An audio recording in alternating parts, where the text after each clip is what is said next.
Nous sommes en 530 après Jésus-Christ. Voilà un siècle que les Vandales sont présents en Afrique.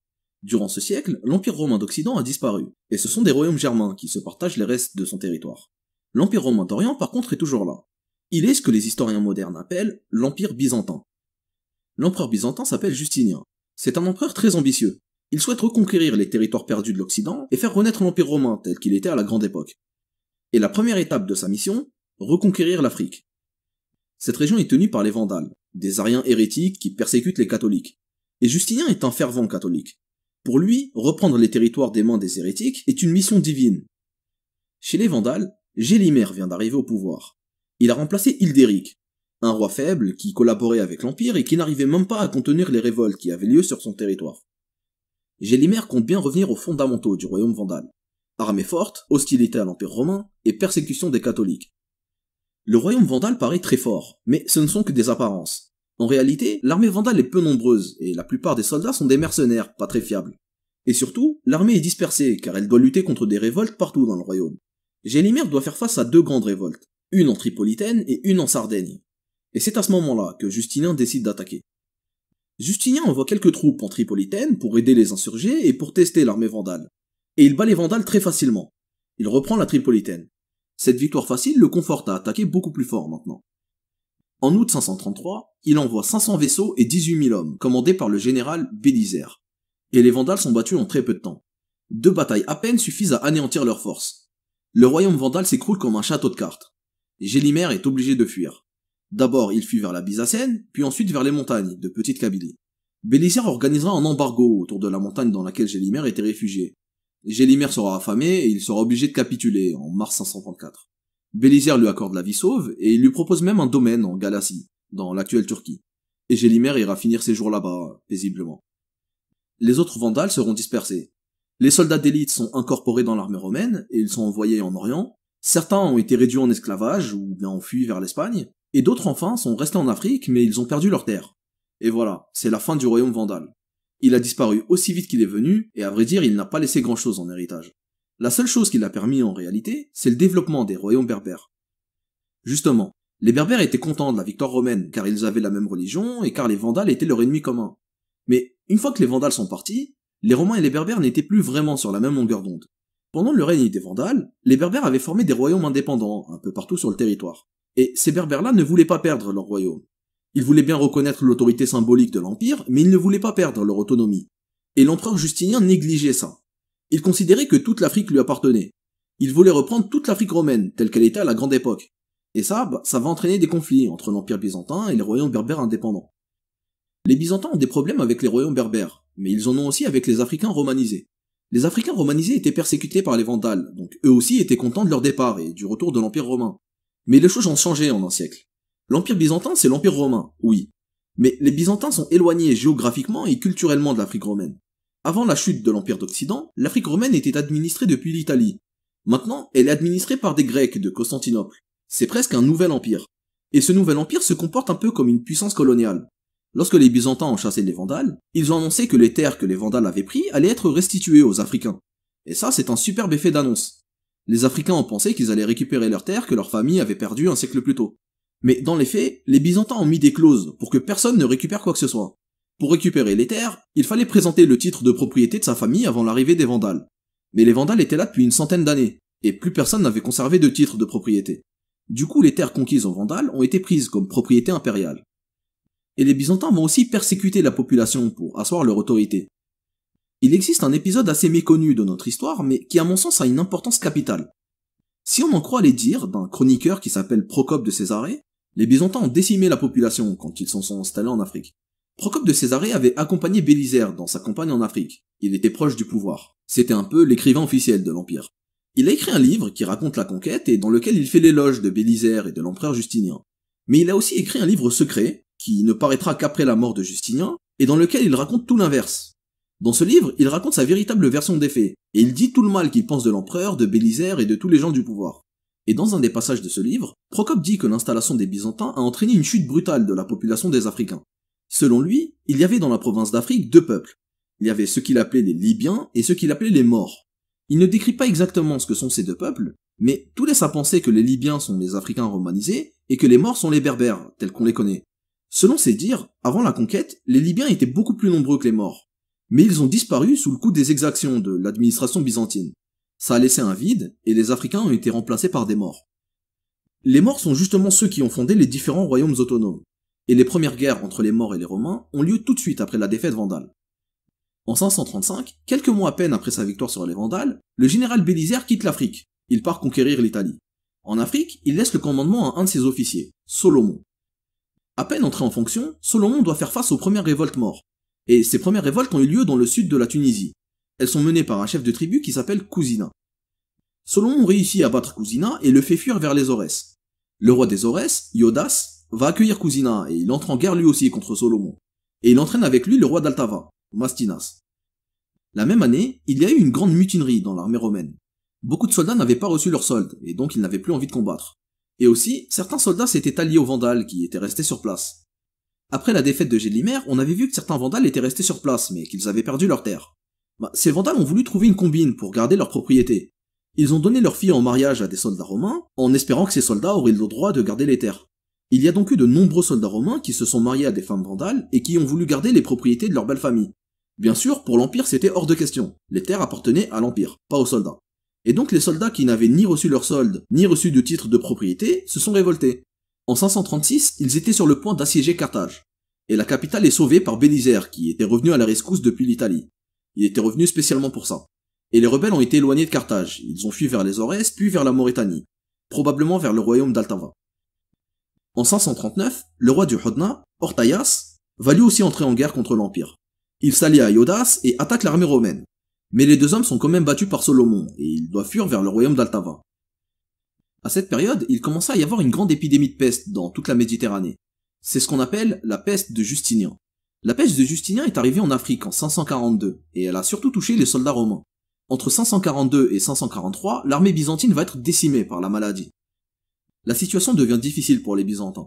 L'armée est affaiblie, de plus en plus de Berbères se révoltent, et pour ne rien arranger, les officiers romains vont commettre de grandes erreurs diplomatiques. En 543, les Romains réussissent à s'attirer les foudres des Laguatanes. Les Laguatanes sont un peuple de nomades. Ils habitent dans le désert libyen et ils sont totalement étrangers à la romanité. Ils ne sont même pas chrétiens. Les Laguatanes avaient eu quelques accrochages avec des officiers de l'Empire. Rien de bien méchant, mais ils ont voulu régler ça. Ils ont envoyé une délégation de chefs de clan à Lepsismania pour parlementer et trouver un moyen de cohabiter en paix avec l'Empire. Le gouverneur qui les a reçus était le duc de Tripolitaine, un certain Sergius. Sergius était accessoirement le neveu de Solomon. Sergius n'a rien trouvé de mieux à faire que de massacrer toute la délégation de chefs de clan. Il leur a organisé une réception, puis il les a tous fait tuer. Il n'a pas laissé un seul survivant. Les Laguatanes qui ont appris ça ont vu rouge, et ils ont décidé de déferler sur l'Afrique romaine. La deuxième erreur diplomatique sera commise par Solomon lui-même. Solomon avait soupçonné un de ses alliés berbères de fomenter un complot, alors il l'a fait exécuter. Le problème est que cette personne était le frère d'Antalas, un des plus fidèles alliés de l'armée romaine. Antalas était le chef d'une puissante tribu de Byzacène. Il avait aidé les Byzantins contre les Vandales et il était resté leur fidèle allié depuis. Quand Antalas a appris l'assassinat de son frère par Solomon, il a juré vengeance, et il a déclaré la guerre aux Byzantins. La bataille aura lieu à Soufoutéla, en 544. L'armée romaine est mise en déroute, et Solomon meurt au combat. Antalas a eu sa vengeance. Justinien va nommer Sergius comme gouverneur d'Afrique, à la place de Solomon. Le fameux Sergius qui avait massacré les Laguatanes. Voilà, l'armée romaine avait touché le fond, et l'empereur a décidé de creuser. Sergius était non seulement incompétent sur le plan diplomatique, mais il était aussi incompétent sur le plan militaire. D'ailleurs, il était tellement incompétent que l'empereur va lui envoyer un officier pour l'aider à gouverner. Un certain Aréobindus. Aréobindus est un membre de la famille de l'impératrice. Il est lui aussi pistonné, et il est lui aussi incompétent. Les deux hommes vont rester planqués à Carthage. Ils ne participent même pas au combat. Ils passent leur temps à se chamailler et à donner des ordres contradictoires à l'armée. Et les troubles vont continuer à s'intensifier. Antalas attaque la Byzacène, et il réussit à prendre Hadrumète, la capitale de la province. La situation est devenue incontrôlable. Il y a des révoltes partout en Afrique. Et Justinien ne pouvait pas se permettre d'envoyer trop de soldats, car au même moment, il était en guerre contre les Ostrogoths en Italie et contre les Perses. En plus des révoltes morts, il va y avoir des révoltes internes. Le duc romain de Numidie, Guntharic, va se rebeller contre l'Empire. Guntharic est d'origine vandale. Il a probablement fait partie des Vandales qui ont été incorporés à l'armée romaine après la chute de Gélimère. Lorsqu'il a vu que l'Empire était en déroute totale en Afrique, il a rejoint la rébellion. Guntharic voulait faire de la province de Carthage un royaume indépendant et laisser les autres provinces aux rois morts. Il va former une coalition avec tous les rois morts, avec Antalas de Byzacène, Iodas des Aurès et Yerna, le roi des Laguatanes. La coalition réussit à battre les Byzantins. Gundaric va tuer Sergius et Aréobindus, et il conquiert Carthage. Donc c'est bon, il va pouvoir faire son royaume indépendant. Mais Gundaric commence à devenir un peu trop paranoïaque. Il ne fait plus confiance à personne et il se met à exécuter ses soldats, pour un oui ou pour un non. Et ses officiers vont en avoir marre très vite.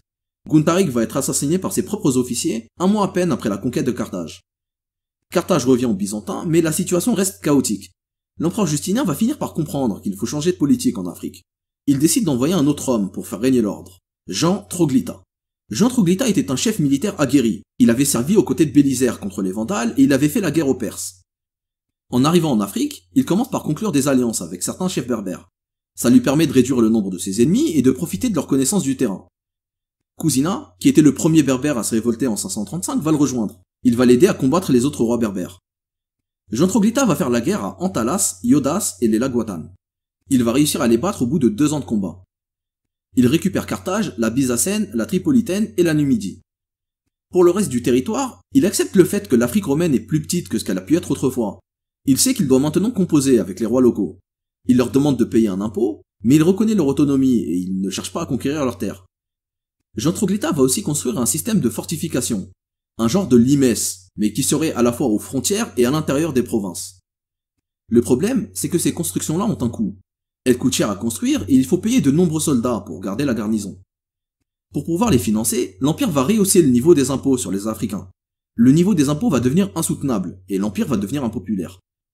Et en plus du problème d'impôts, il y aura un problème religieux entre les Africains romanisés et l'Empire. À cette époque, il y avait ce qu'on appelle la querelle des 3 chapitres. Un courant de pensée du christianisme, qui s'appelle le monophysisme, s'opposait au dogme de l'église officielle. Et une fois encore, il s'agissait d'une question sur la nature du Christ. Le courant officiel du christianisme estimait que le Christ était une personne en 2 natures, une nature divine et une nature humaine. Le monophysisme, quant à lui, estimait qu'il n'y avait plus qu'une seule nature et que cette nature était divine. Le courant monophysiste était très populaire en Égypte. Il a d'ailleurs servi de base à l'église copte. Mais c'est un courant qui était détesté en Occident, et notamment en Afrique. L'empereur Justinien était fidèle à la doctrine officielle, mais il ne voulait pas se mettre à dos la province d'Égypte, qui était une province très peuplée et qui était la seule province à rester un tant soit peu stable. Et en plus, sa femme, l'impératrice Théodora, était monophysite, et Théodora avait beaucoup d'influence sur lui. Justinien n'a donc pas voulu vraiment prendre parti, il a plutôt voulu réconcilier les 2 courants. Et pour pouvoir les réconcilier, il s'est dit que le mieux à faire serait de taper sur un autre courant. Un courant qui était détesté à la fois par les monophysites et par l'église officielle. Ce courant s'appelle le nestorianisme. Justinien a publié un texte qui condamnait les écrits de 3 prêtres, les fameux 3 chapitres. Justinien a accusé ces prêtres de faire du nestorianisme. Le problème, c'est que les 3 prêtres en question n'étaient pas nestorianistes du tout. Ils avaient même beaucoup de soutien parmi l'église officielle. Les prêtres de l'église officielle qui ont lu ce texte ont été outrés. Et le plus remonté d'entre eux était l'évêque d'Afrique, un certain Facundus. Facundus a carrément décidé de faire sécession et de rejeter le pape quand il a appris ça. Pour rétablir la situation, Justinien a fait exclure tous les prêtres de l'église africaine. Il les a remplacés par des nouveaux prêtres, venus directement de Constantinople. Des prêtres qui seraient fidèles à sa parole et qui ne le contrediraient pas. Des béni-oui-oui, quoi. Et ça a fait perdre toute sa légitimité à l'église africaine. Le peuple d'Afrique ne voulait plus vraiment la suivre. Cette histoire peut nous paraître anecdotique, mais en réalité elle est très importante. Il faut remettre les choses dans le contexte de l'époque. Le peuple était très sensible à la religion, et surtout le peuple d'Afrique. Lui couper les liens avec son clergé local et lui ramener un nouveau clergé à la solde de l'empereur, c'est créer un fossé entre lui et l'empire. Les Africains se retrouvent entre 2 feux. Entre d'un côté un empire lointain qui les fait crouler sous les impôts et qui leur impose un nouveau clergé, et de l'autre côté, un monde berbère qui prend de plus en plus de pouvoir et qui devient inquiétant. À l'époque du vrai Empire romain, l'Afrique était une province très importante. Elle fournissait du blé à Rome, de l'huile, et de nombreux Africains étaient des personnages de premier plan dans l'Empire. Là, avec les Byzantins, l'Afrique est juste devenue une province lointaine, un peu négligée. À tel point que les chroniqueurs de l'Empire n'ont pas pris la peine de bien décrire le destin de la province. Pendant près d'1 siècle, entre 550 et 640, on n'a quasiment aucune source écrite sur la situation de l'Afrique. On a donc un siècle complètement obscur. Pendant ce siècle obscur, les élites intellectuelles de l'Afrique migraient vers l'Espagne, et le monde romanisé s'éteignait à petit feu. Le monde berbère, quant à lui, était en plein essor. Il menaçait même l'armée romaine constamment. Une armée romaine qui avait déjà beaucoup de mal avec les Perses et avec les Lombards en Italie. Carthage a failli tomber à plusieurs reprises. En 569, il y a eu une guerre entre les Romains et un certain Garmul. Garmul était décrit comme le chef d'un puissant royaume. Beaucoup d'historiens pensent que Garmul était le roi d'Altava. Garmul va tenir tête aux Romains pendant près de 10 ans. Il leur inflige de sévères défaites et il lance même des raids sur Carthage. Il réussit à leur tuer 3 généraux, l'un après l'autre. Garmul ne prend pas Carthage, mais il a affaibli gravement l'armée byzantine. Il va être battu en 579. Mais la menace berbère reste, et la province reste instable. En 590, l'empereur Maurice va réformer l'administration en Afrique. Il crée ce qu'on appelle l'exarchat de Carthage. Jusque-là, la province était dirigée par des représentants de l'empereur, un représentant administratif et un représentant militaire. Et ces représentants étaient censés appliquer la politique de l'empereur, la politique directement venue de Constantinople. Cette politique était assez lointaine et pas forcément adaptée aux réalités locales. En créant l'exarchat de Carthage, on donne les pleins pouvoirs à ce qu'on appelle un exarque, ou ce qu'on appelle aussi un patrice. L'exarque est un véritable dirigeant, il est en charge de la province politiquement et militairement. Sa politique sera plus libre, donc plus adaptée aux réalités locales. L'exarchat de Carthage sera divisé en plusieurs sous-entités. La province de Carthage, la Byzacène, la Numidie, la Maurétanie première, c'est-à-dire ce qui reste de la Maurétanie césarienne et de la Maurétanie sitifienne, et la Maurétanie seconde, c'est-à-dire la région de Tanger, le sud de l'Espagne et les Baléares, et aussi la Corse et la Sardaigne. La Tripolitaine par contre est donnée au diocèse d'Égypte, elle reste dans l'Empire mais elle quitte l'Afrique. L'exarchat va connaître une relative période de paix. Pendant cette période, le christianisme va continuer à se diffuser et le monde berbère va continuer à prendre de l'ampleur par rapport au monde romanisé. Au début du 7e siècle, l'Empire a déjà perdu un grand nombre de ses territoires. Il a perdu des territoires contre les Visigoths en Espagne, contre les Lombards en Italie et contre les Perses en Proche-Orient. Mais le vrai danger pour l'Empire byzantin ne viendra ni d'Espagne, ni d'Italie et ni même de Perse. Il viendra d'un endroit auquel il n'aurait jamais pensé. Quelque part, dans le désert d'Arabie, une religion qui s'appelle l'islam est en train d'émerger, et la grandeur de l'Empire romain ne sera bientôt plus qu'un lointain souvenir. Voilà, c'est la fin de cet épisode, j'espère qu'il vous a plu. N'hésitez pas à commenter si vous avez des remarques ou des précisions à apporter, et quant à moi, je vous dis au revoir et je vous donne rendez-vous pour un prochain épisode dans lequel on parlera de la fin de l'Afrique romaine et de la conquête musulmane du Maghreb.